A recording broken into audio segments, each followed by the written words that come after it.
Hello everyone, I hope you all are doing pretty well.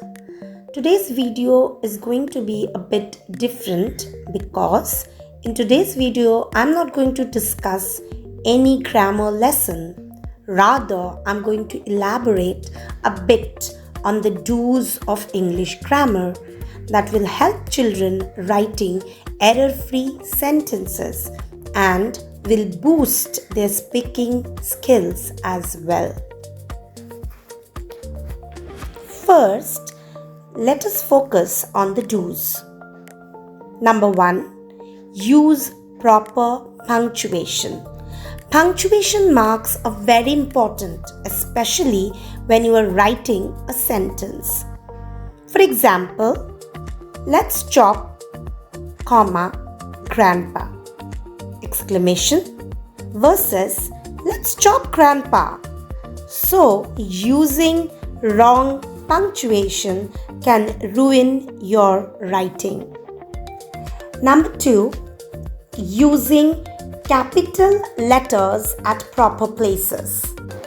Always remember to capitalize the first letter of every sentence and also the special names. For example, she lives in Calcutta. Number 3, writing complete and meaningful sentence.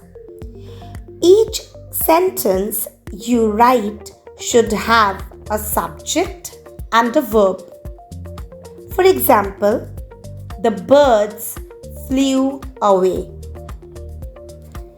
Number 4, there must be subject-verb agreement. This is very important.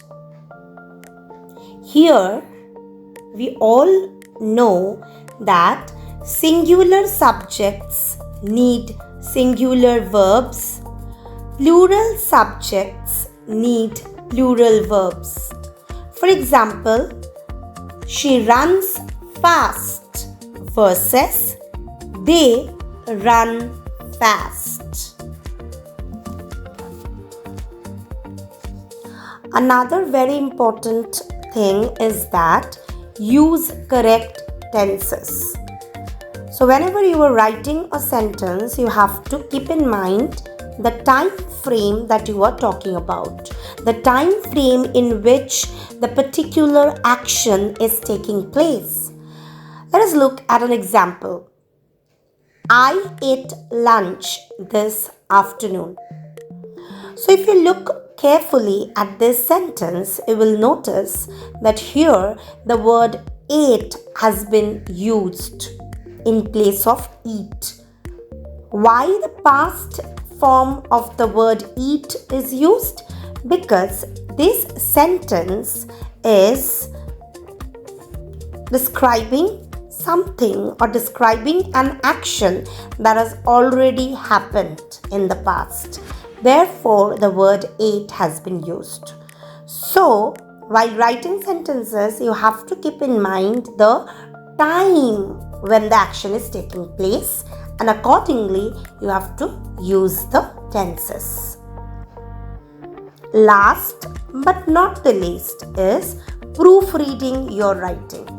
This is very important. You are writing something and then without revising, without looking out for mistakes, you are just submitting your work. That is not something that should be done. You should always look out for mistakes, if any, correct them and then submit your work. This will help you to write error-free sentences. Okay? So, this much for today. In my next video, I'm going to discuss the don'ts of English grammar. I hope this video will help you to write or at least start writing error-free sentences from now on. Thank you.